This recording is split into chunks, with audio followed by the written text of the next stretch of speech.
ஓம் சாந்தி 5/5/2025 காலை முரளி. முரளியின் சாரம். பாபா சொல்றார், இனிமையான குழந்தைகளே, எப்பொழுதும் நாம் சங்கமயுக பிராமணர்கள் ஆவோம் என்ற போதையிலேயே இருங்கள். எந்த தந்தையை அனைவரும் அழைத்து கொண்டிருக்கிறார்களோ அவர் நம் முன்னால் இருக்கின்றார் என்பதை நாம் தெரிந்துள்ளோம். கேள்வி: எந்த குழந்தைகளுடைய புத்தி யோகம் சரியாக இருக்குமோ அவர்களுக்கு எந்த ஒரு காட்சி ஏற்பட்டு கொண்டே இருக்கும்?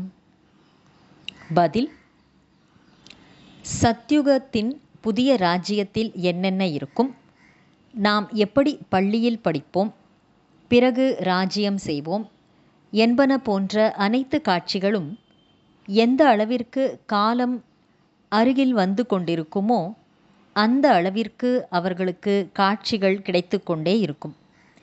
ஆனால் யாருடைய புத்தி யோகம், அதாவது புத்தியின் தொடர்பு சரியாக உள்ளதோ, யார் தங்களுடைய சாந்தி தாமம் மற்றும் சுகதாமத்தை நினைக்கிறார்களோ, தொழில் போன்றவற்றை செய்து கொண்டே கூட பாபாவின் நினைவில் இருக்கிறார்களோ அவர்களுக்குத்தான் இந்த காட்சிகள் அனைத்தும் ஏற்படும். பாடல்: ஓம் நமச்சிவாய. ஓம் சாந்தி.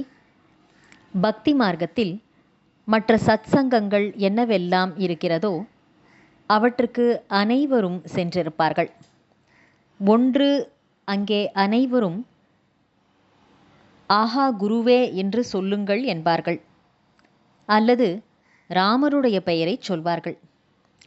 இங்கே குழந்தைகள் எதையும் சொல்வதற்கான அவசியமும் இருப்பதில்லை. ஒரே ஒரு முறை சொல்லியாகிவிட்டது, அடிக்கடி சொல்வதற்கான அவசியமும் இல்லை. தந்தை ஒருவர்தான், அவர் சொல்வதும் கூட ஒரு விஷயம்தான். என்ன கூறுகின்றார்? குழந்தைகளே, என்னை மட்டும் நினைவு செய்யுங்கள் என்று கூறுகிறார். முதலில் கற்றுக்கொண்டு பிறகு குழந்தைகள் இங்கே வந்து அமர்கிறார்கள். நாம் எந்த தந்தையுடைய குழந்தைகளாக இருக்கிறோமோ அவரை நினைவு செய்ய வேண்டும். இதையும் கூட இப்போது நீங்கள் பிரம்மாவின் மூலம் தெரிந்திருக்கிறீர்கள். ஆத்மாக்களாகிய நம் அனைவருடைய தந்தை ஒருவரே ஆவார். உலகம் இதை அறியவில்லை. நாம் அனைவரும் அந்த தந்தையின் குழந்தைகள். அவரை அனைவரும் இறை தந்தை என்று கூறுகின்றார்கள் என்பதை நீங்கள் அறிவீர்கள். இப்போது தந்தை கூறுகின்றார், நான் உங்களுக்கு கற்பிக்க இந்த சாதாரண உடலில் வருகின்றேன். பாபா இவருக்குள் வந்துள்ளார். நாம் அவருடையவர்களாக ஆகியுள்ளோம் என்பதை நீங்கள் அறிவீர்கள். பாபா தான் வந்து தூய்மையற்ற நிலையிலிருந்து தூய்மையாக ஆவதற்கான வழியை கூறுகின்றார். இது முழு நாளும் புத்தியில் இருக்கிறது.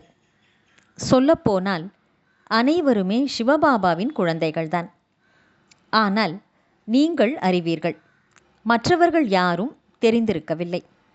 நாம் ஆத்மா, என்னை நினைவு செய்யுங்கள் என்று பாபா நமக்கு கட்டளையிட்டுள்ளார் என்பதை குழந்தைகளாகிய நீங்கள் புரிந்துள்ளீர்கள். நான் உங்களுடைய எல்லையற்ற தந்தையாக இருக்கின்றேன். தூய்மை அற்றவர்களை தூய்மை ஆக்குபவரே, வாருங்கள், நாங்கள் தூய்மையற்றவர்களாக ஆகியுள்ளோம் என்று அனைவரும் புலம்பிக் கொண்டிருக்கிறார்கள். இதை தேகம் சொல்வதில்லை, ஆத்மா இந்த தேகத்தின் மூலம் சொல்கிறது. 84 பிறவிகளை கூட ஆத்மாதான் எடுக்கிறதல்லவா? நாம் நடிகர்கள் என்பது புத்தியில் இருக்க வேண்டும். பாபா நம்மை இப்போது திரிகாலதரிசியாக மாற்றியுள்ளார். முதல் இடை கடைசியின் ஞானத்தை கொடுத்துள்ளார். அனைவரும் பாபாவைத்தான் அழைக்கிறார்கள் அல்லவா? இப்போதும் கூட அவர்கள் சொல்வார்கள், வாருங்கள் என்று சொல்லிக் கொண்டிருக்கிறார்கள். மேலும் சங்கமயுக பிராமணர்களாகிய நீங்கள் பாபா வந்துவிட்டார் என்று கூறுகிறீர்கள். இந்த சங்கம யுகத்தையும் கூட நீங்கள்தான் தெரிந்து வைத்திருக்கிறீர்கள். இது புருஷோத்தம யுகம் என்று பாடப்படுகிறது. புருஷோத்தம யுகம் கலியுகத்தின் கடைசி மற்றும் சத்யுகத்தின் ஆரம்பத்திற்கும் இடையில்தான் உள்ளது. சத்யுகத்தில் சத்திய புருஷர்களும் கலியுகத்தில் பொய்யான புருஷர்களும் இருக்கிறார்கள். யார் சத்யுகத்தில் இருந்துவிட்டு சென்றார்களோ அவர்களுடைய சித்திரங்கள் உள்ளன. அனைத்திலும் பழையதிலும் பழமையானது இந்த லக்ஷ்மி நாராயணனுடைய சித்திரம் ஆகும். இதைவிட பழமையான சித்திரம் வேறெதுவும் இல்லை. இப்படி நிறைய மனிதர்கள் அமர்ந்து தவறான சித்திரங்களை உருவாக்குகிறார்கள். யார் யார் இருந்துவிட்டு சென்றுள்ளார்கள் என்பதை நீங்கள் அறிவீர்கள். எப்படி கீழே அம்பாளுடைய சித்திரம் அல்லது காளியினுடைய சித்திரத்தை உருவாக்கியுள்ளார்கள். அப்படி கைகளை உடையவர் எப்படி இருக்க முடியும்? அம்பாளுக்கும் 2 கைகள்தான் இருக்கும் அல்லவா? அம்பாளுக்கும் 2 கைகள்தான் இருக்கும் அல்லவா?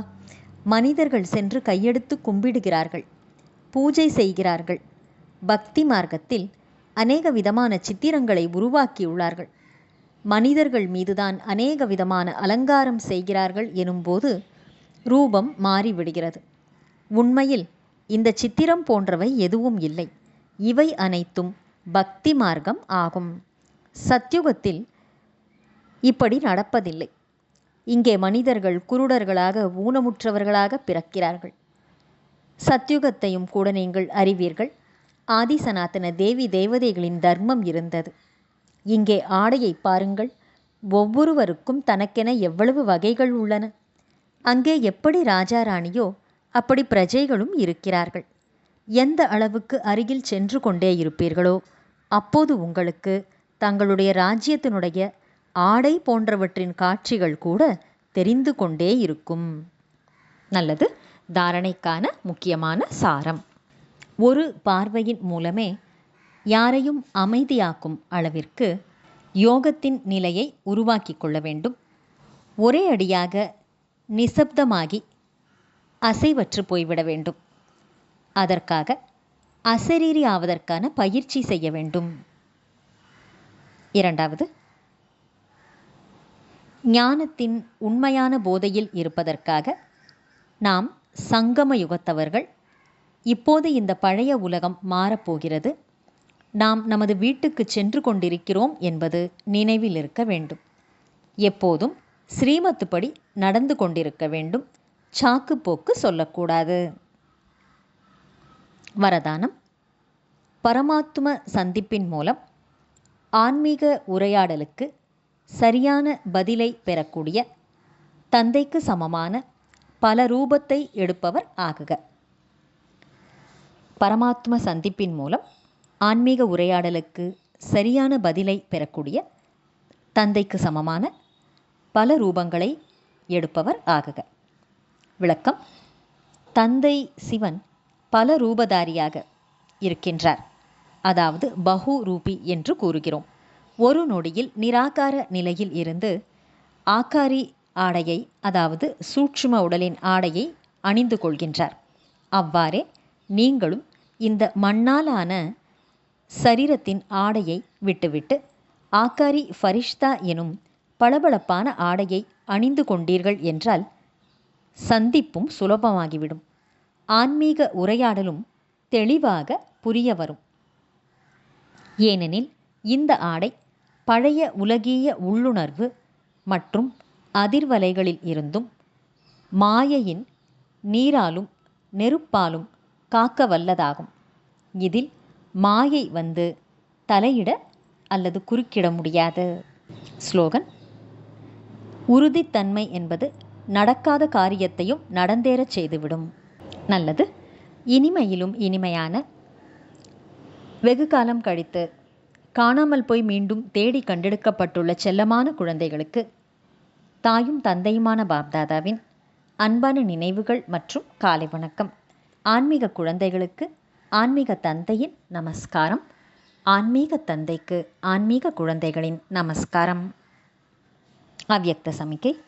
ஆன்மீக கௌரவத்தையும் தூய்மை எனும் ஆளுமையையும் கையாளுங்கள்.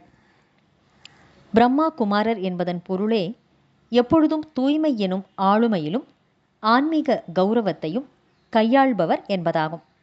இந்த தூய்மையின் ஆளுமைதான் உலக ஆத்மாக்களை தன்வசம் ஈர்க்கும். இந்த தூய்மை எனும் ராயல்டி தான் தர்மராஜபுரியின் ராயல்ட்டியிலிருந்து, அதாவது அபராதத்தை பெறுவதிலிருந்து நம்மை விடுவிக்கின்றது. இந்த ராயல்ட்டியின் அடிப்படையில்தான் எதிர்கால ராயல் குடும்பத்தில், அரச குடும்பத்தில் வரச் செய்கிறது. எவ்வாறு உடலின் பர்சனாலிட்டி தேக உணர்வில் வர வைக்கிறதோ அவ்வாறே தூய்மையின் பர்சனாலிட்டி ஆத்ம அபிமானியாக மாற்றி தந்தைக்கு அருகே நம்மை வர வைக்கிறது. நல்லது. ஓம் சாந்தி.